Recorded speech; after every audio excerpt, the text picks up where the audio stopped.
Next, from Normal, Senator Mark Kirk discusses his Senate campaign, the issues he's focused on, and his Democrat opponent, U.S. Congresswoman Tammy Duckworth. This runs about 20 minutes. Got a few things to say about how pro-agriculture I am. Let's see where my notes went. My microphone buried my notes.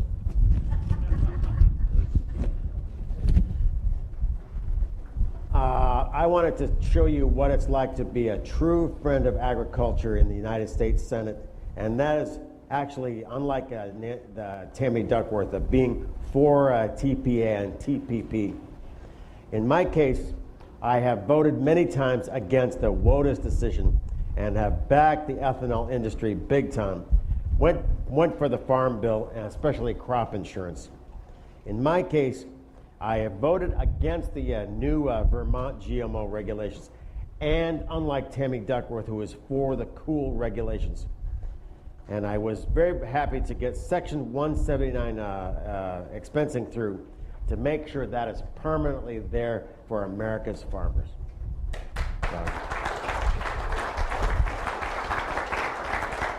And I have voted for free trade with Colombia and South Korea. Not like Tammy, I understand from my note taker, Tammy Duckworth, I understand, told you that all 200,000 Syrian refugees will be, quote, thoroughly vetted. She lied to you right here in this farm here. When she lied to you, she knew that the director of the FBI, James Comey, had already testified multiple times before Congress that there is no vetting that happens. On the obvious point that the FBI is unable to build a terrorist database on the Syrians right in the middle of a Syrian civil war. The Director of National Intelligence oftentimes has said there is no screening that we can do because we do not have information on these people. I want to make sure that as your senator, I make sure that all those people that go to work in the Willis Tower each morning can come home at night, unlike the people at the World Trade Center that never came home. The government has to protect the national security of the United States, especially when you're disagreeing with the president of your own party, which Tammy cannot do that. She has to be genetically with the president on every issue, even if it hurts the country. And I will not do that. In my case, I'm an easy friend of agriculture. You've given me the Friend of Agriculture award a couple of times. I very much appreciate that. I have been with you. I am for you. I am not with the big Chicago unions like my opponent is. I will back free trade to make sure we open up markets. Remember, 95% of all humans are not American citizens. And we need to feed those folks and make sure we have access to those markets. Not just now, but I would like to take you through. You guys want to hear my evil plan for Illinois? My evil plan for Illinois is to make sure we dredge the lower Mississippi so we can get the super max ships that can now use the new Panama Canal. Remember the difference between Panamax ships and the Supermax ships. The Supermax ships, the Panamax could load 12,000 truck equivalents, the containers per. In the case of the new Supermax ships, they can go up to 34,000, double the quantity. And my goal is to dredge the lower Mississippi so that we can land bulk commodities, corn and soybeans in the Pacific Rim, lower than our competitors for a generation. And if we do that, we will spread wealth across Illinois. When I talked to the soybean community, they said, we expect, should we be able to fully use the Mississippi River with the full utilization of the new Panama Canal, we would expect a 35-cent increase in soybean prices. I am totally dedicated to that goal. We will spread wealth from the Mississippi River across Illinois to make sure that happens. And to accomplish that vision, you're going to have to send me back to the Senate where I will beg, borrow, and steal for Illinois farmers. Thank you. Any questions? I wanted somebody to act like they're from Highland Park, Illinois here. Yeah. Questions? Thoughts? I'm coming, Senator Kirk. A little slow. Yeah, A little slow today. Round of applause for the Kelly family that hosted us here.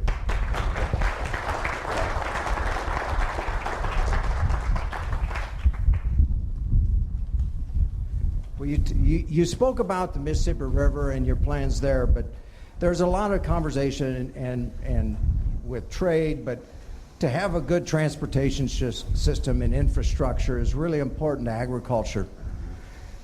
What and the challenges that we faced with WARDA, we got those passed, but there's been a lack of appropriations, and the Corps of Engineers is talking about getting dollars and appropriating some different dollars.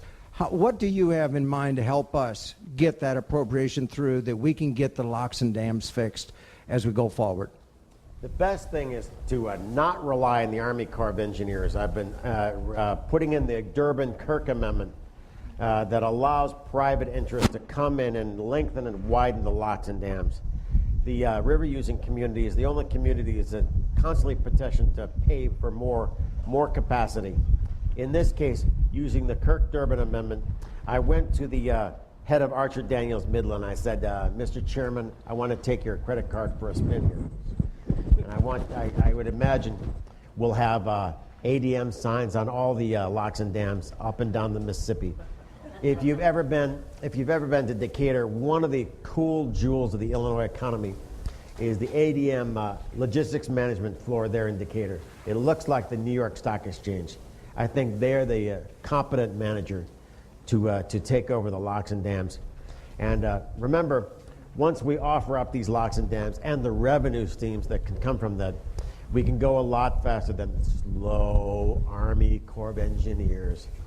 And I am just waiting to go to New York to raise the money so we expand those locks and dams to make sure that we have the full capacity to turn Mississippi into an exports drag strip for Illinois agriculture.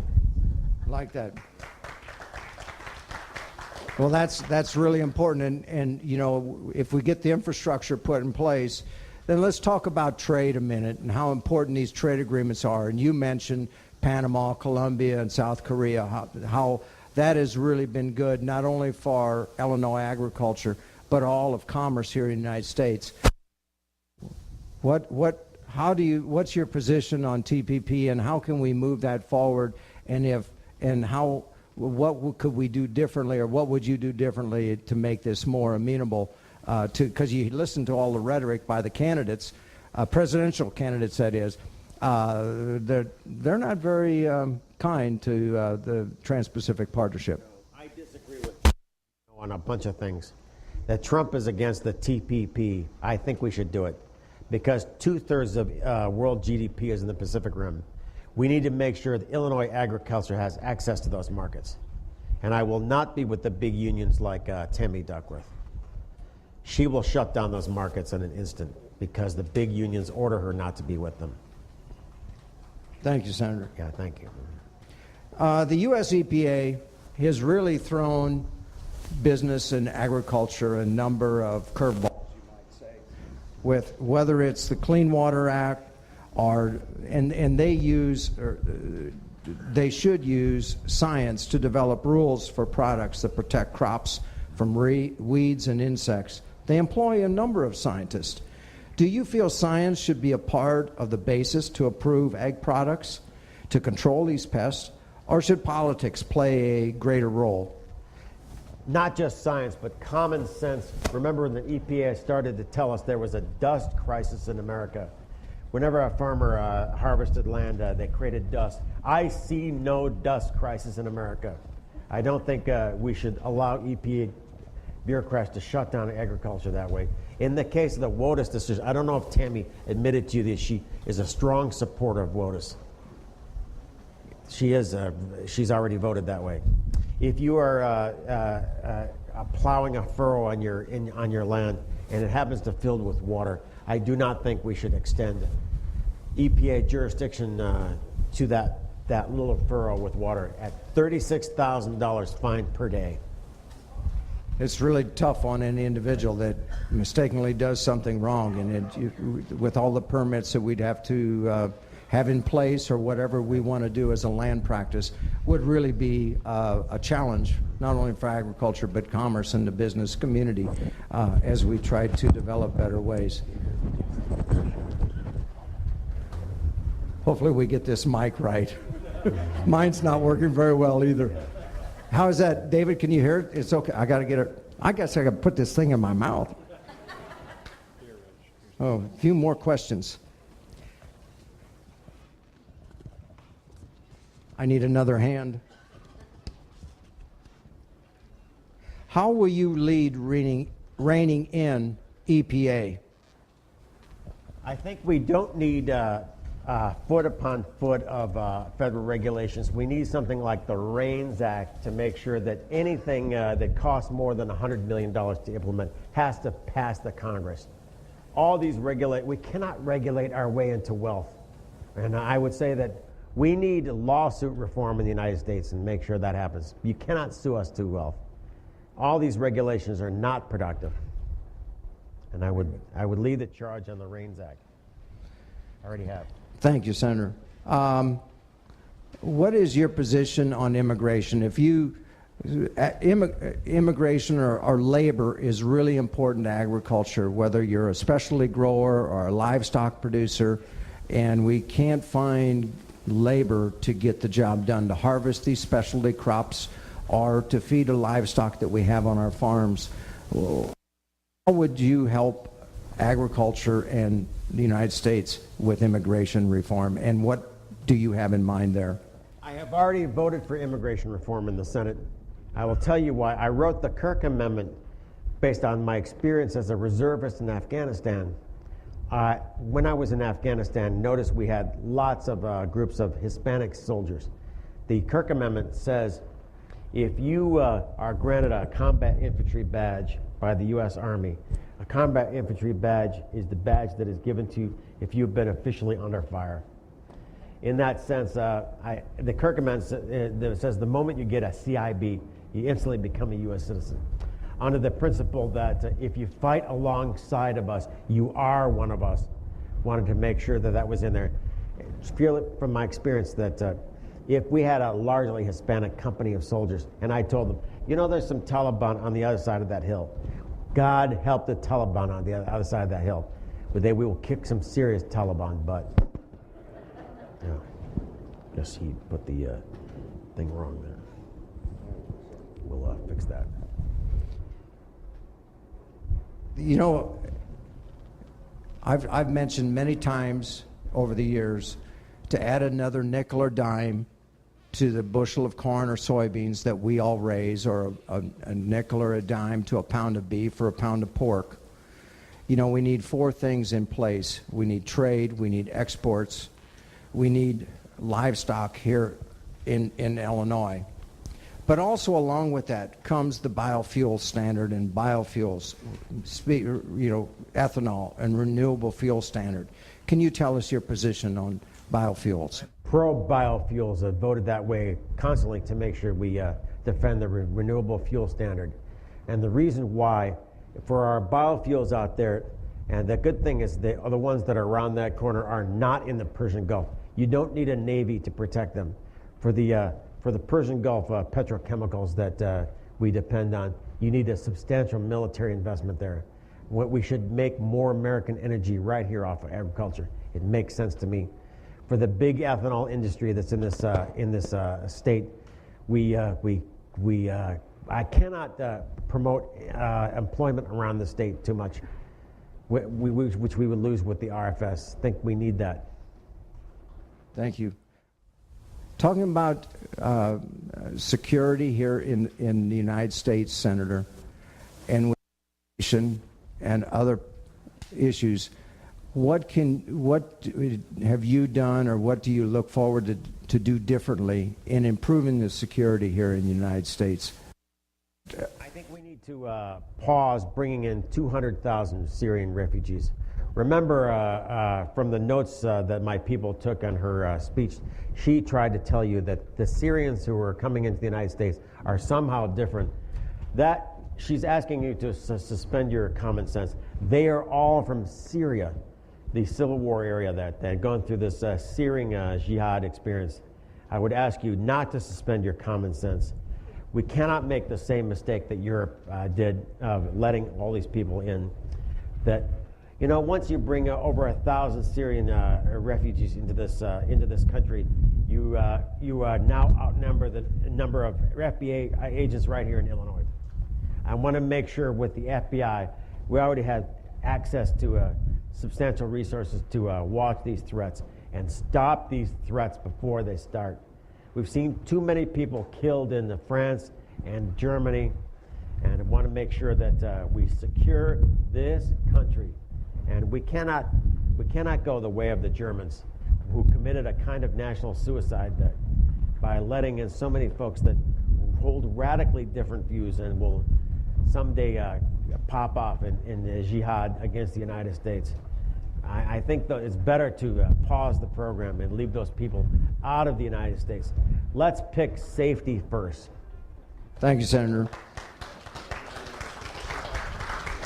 If we could go back to another trade question here, and you're well aware of Illinois Farm Bureau and corn and soybeans have all had delegations that have gone to Cuba to look at what are the opportunities for Illinois agriculture, Illinois commerce. What is your position on Cuba trade relations? I've been against it. I think looking at the Castro brothers and what they've done to that poor country. There was a time when Cuba had the second highest income in the Western Hemisphere, rivaling only Argentina. It now rivals Haiti for being one of the poorest on earth. And making sure that the Castro brothers see the way all other communist dictators have done, I think is better for the world. In the case of the government of Cuba, they have been a long time provider of espionage against these states. We had this one woman named Linda Montes, who was a spy in the Defense Intelligence Agency, and she underscored the problem that we had, where she would provide intelligence against the United States, and the Cubans would sell it to the Russians and to the Iranians, making several $100 million per year off that.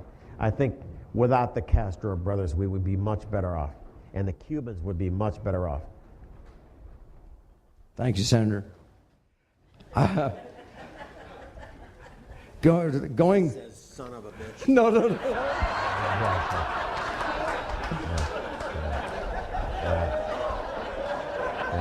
I didn't see that one coming. I have yet to hear our two presidential candidates talk about their ag policies. That scares me. What would you do to impress on our new president about agriculture and how important it is to the U.S. economy? Agriculture is a winner. You want to hear some good things about our state? Oftentimes I pull out my cell phone to make this point. A lot of times we have friends and relatives that laugh at us because we are from Illinois. I want to make sure that you know that Illinois citizens are victors and not victims. In the case of this iPhone, this is the most iconic product of the 21st century. The top end of it, I hope you don't open yours, is a telephone transmitter. And that was invented by Martin Cooper from Winnetka, Illinois, when he worked for Motorola. Remember, Quincy, Illinois invented the car radio, along with a bunch of people at Motorola. I've been saying oftentimes, this iPhone with its browser in it, the browser was invented by Mark Andreessen from Champaign, Illinois. The company Netscape had made the whole .com boom takeover. This iPhone, 76 million made and sold by Apple, which is now worth more than the whole country of Sweden. It has roots in Illinois as deep as Abraham Lincoln. And when somebody from Silicon Valley tells you that we are better than you, you can wave your phone in there and tell them, put this where the sun don't shine because we invented it. Yeah. I want you to remember, lots of times when I give this talk, I say that if it wasn't for the people of Illinois, a lot of your friends would be missing teeth and have houses that were dirty. And the reason why I say that is Illinois invented modern dentistry and the vacuum cleaner. A lot of times people from Peoria say, hey, Kirk, tell them that we invented the electric blanket, which they did also. Make sure when I'm in the United States Senate, after my stroke, let me take a personal moment here. When I was recovering from my stroke, I would look out the hospital window. I would see blue, black, day, night, and I thought long and hard about my role as being United States Senator for Illinois. I thought I had to change the discussion to be pro-Illinois, to make sure that we advance the spirit and the history of this state. I have studied a lot of our economic history to prove to you we are victors, not victims. And we have done so much. Thank you, Senator. One more question here, Senator. This writer writes, thank you very much for your support in ag positions, especially on waters of the U.S. Please give us your goals on tax reform, especially the death tax. I would like to get rid. You notice that Duckworth is for the death tax. She actually is along with the left wing of the Democratic Party. She actually wants it. I'm against the death tax, have a perfect voting record against it. I don't think if you work your whole life with your income being taxed your whole life, it should be taxed again to have the farm owner die or whatever and get this huge death tax that threatens the very existence of the family. Might have been in the family for several generations. It's something that we need to get rid of. And we shouldn't sign on with far-left Democratic politicians that like the death tax like Tammy Duckworth. Well, thank you very much, Senator. And on behalf of the ag community and everyone here, I want to thank you very much for coming, being part of our senatorial candidate forum here today. Ladies and gentlemen, let's give Senator Kirk a round of applause for his service to